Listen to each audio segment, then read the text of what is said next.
जय श्री कृष्ण। राधे राधे दोस्तों, आप सभी का दिन शुभ और मंगलमय हो। आप सभी पर कृष्ण कन्हैया लाल की कृपा सदा सर्वदा बनी रहे। आज की वीडियो में आप जानेंगे कि कान्हा जी की छठी, जिसे छठी षष्ठी या फिर छठियार भी कहते हैं, जन्म के ठीक छठे दिन मनाई जाती है। भगवान श्री कृष्ण का जन्म भाद्रपद मास के कृष्ण पक्ष की अष्टमी तिथि रोहिणी नक्षत्र और आधी रात को हुआ था। उनके जन्म के छठे दिन यानी कि भाद्रपद कृष्ण पक्ष की द्वादशी तिथि को छठी का पर्व मनाया जाता है।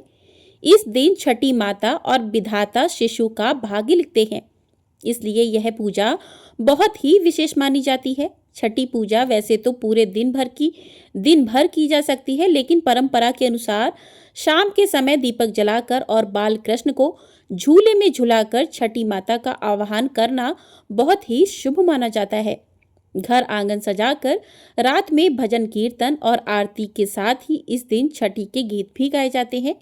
क्योंकि इस बार जन्माष्टमी 16 अगस्त के दिन थी, ऐसे में कान्हा जी की छठी 21 अगस्त दिन गुरुवार को ही की जाएगी और इस बार गुरुवार के दिन गुरु पुष्य नक्षत्र का शुभ योग भी बन रहा है, इसलिए यह दिन और भी विशेष हो जाता है।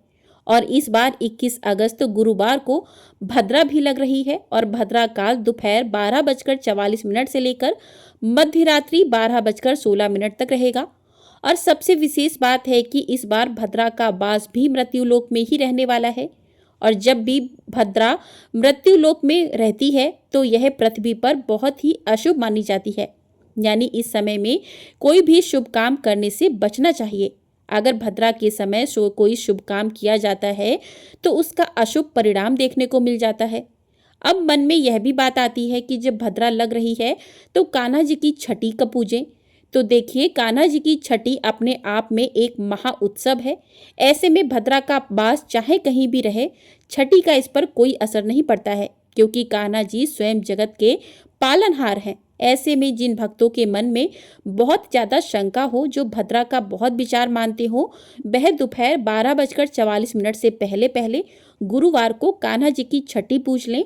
और जो लोग भद्रा का विचार इस बारे में नहीं कर रहे हो तो फिर उन्हें 21 अगस्त गुरुवार को कुछ विशेष मुहूर्तों में कान्हा जी की छठी पूजन करना चाहिए। वैसे तो शाम का जो शुभ मुहूर्त माना जाता है वह होता है गोधूली मुहूर्त और 21 अगस्त गुरुवार को गोधूली मुहूर्त शाम 6:54 से लेकर 7:16 तक रहेगा। आप इस समय में कान्हा जी की छठी पूज सकते हैं। इसके अलावा विजय मुहूर्त, जो कि दोपहर 2:34 से 3:26 तक रहेगा। और इसके अलावा आप शाम 6:54 से लेकर रात 8 बजे के बीच में भी कान्हा जी की छठी पूज सकते हैं। अभिजीत मुहूर्त सुबह 11:58 से लेकर दोपहर 12:50 तक रहेगा। इस समय में भी आप पूजन कर सकते हैं।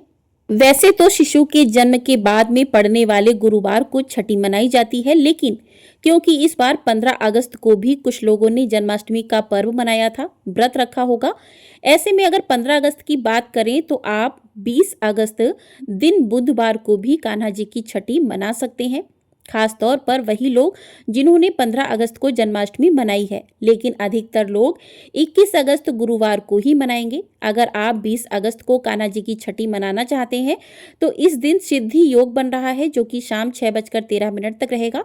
तो आप शाम 6:13 तक दोपहर के बाद से कभी भी कान्हा जी की छठी पूज सकते हैं। वैसे तो कान्हा जी की छठी की पूजा कोई भी कर सकता है, लेकिन घर परिवार में जो भी सबसे बुजुर्ग प्राणी हो, कोई भी बुजुर्ग महिला हो, उनके हाथ से छठी पूजा करवानी चाहिए। छठी पूजा के लिए सबसे पहले स्नान आदि से निवृत्त होकर साफ स्वच्छ हो सकें तो पीले वस्त्र धारण करें। आज के दिन पीले रंग का विशेष महत्व होता है, तो पीले रंग का अधिक से अधिक प्रयोग करते हुए आप हाथ में जल और पुष्प लेकर बोलें कि आज श्री कृष्ण छठी महोत्सव पर छठी माता और श्री कृष्ण का मैं पूजन कर रही हूँ।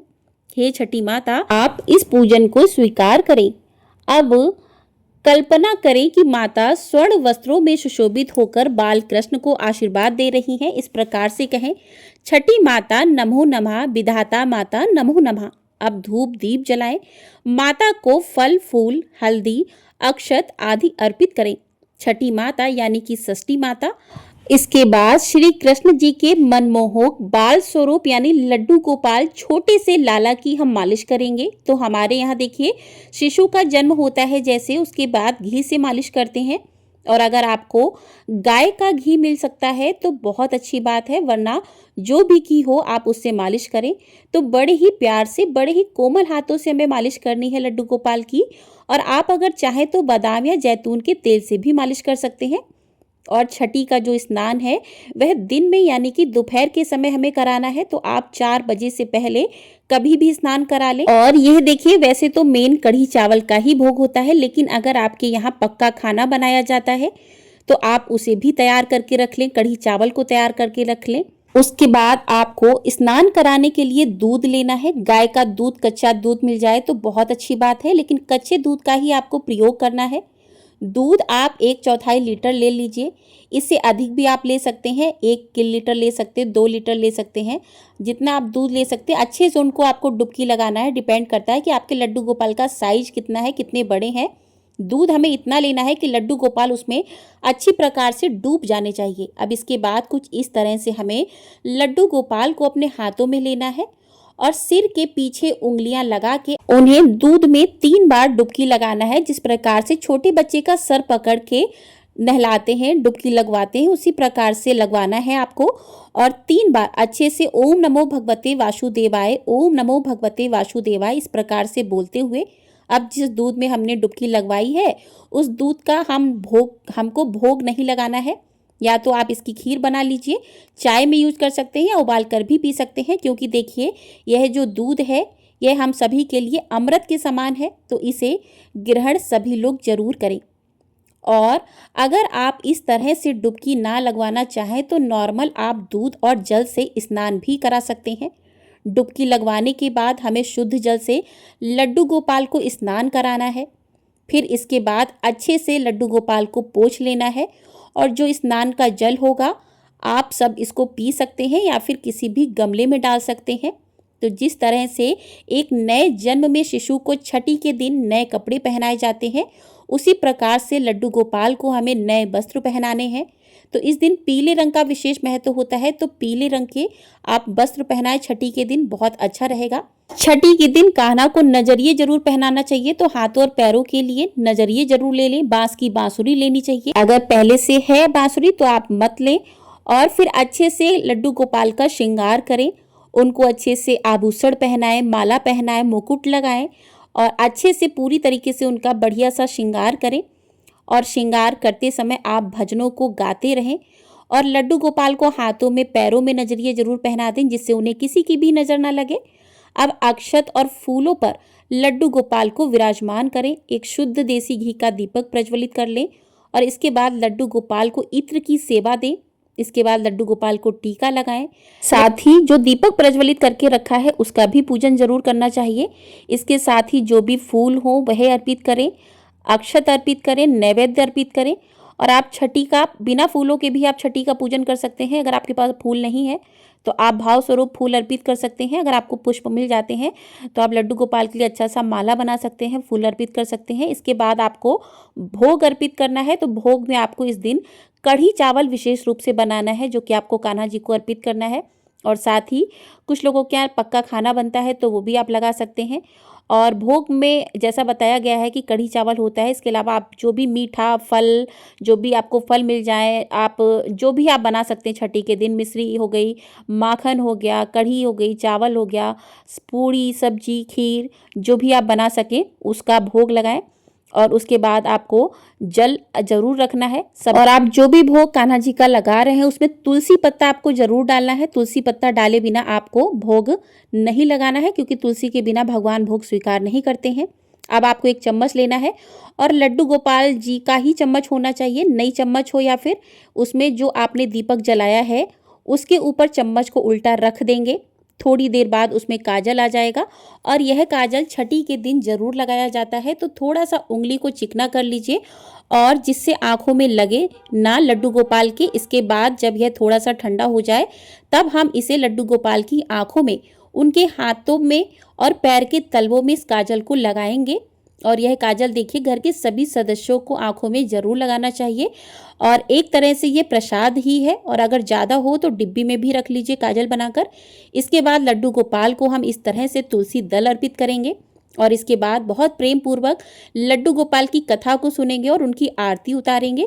आरती उतारने के बाद पूजा में हुई जो भी कमियां हैं उनके लिए क्षमा याचना करेंगे और उसके बाद लड्डू गोपाल के ऊपर हमको पैसे भी निछावर करने, जिस प्रकार से बच्चों की नज़र उतारी जाती है उस प्रकार से 5 या 7 बार निछावर करना है। इसके बाद उनके लिए कुछ लेकर आ जाएं और भोग अर्पित करने के बाद आरती के बाद उनकी प्रिय बांसुरी उन्हें अवश्य दे दें, क्योंकि बिना बांसुरी के हमारे कान्हा जी, हमारे ठाकुर जी विचलित हो जाते हैं। अब देखिए छठी पर विशेष रूप से नज़र उतारी जाती है, तो हमें इस प्रकार से सूखी हुई लाल मिर्च लेनी है और सभी मिर्च में डंठल होना चाहिए और इस तरह से हम एंटी क्लॉकवाइज यानी कि उल्टे हाथ के डायरेक्शन में हमें 7 बार इसे घुमाना है सर के ऊपर से। आप चाहे तो राई और नमक से भी लड्डू गोपाल की नज़र उतार सकते हैं और इन मिर्चों को जलते हुए उपले पर घर के बाहर या छत पर हमें डाल देना है। अब सीधे हाथ में थोड़ा सा जल लेकर चौकी के आसपास 3 बार फिर आकर पूजा का आचमन कर लें। हाथ जोड़कर लड्डू गोपाल से क्षमा याचना कर लें।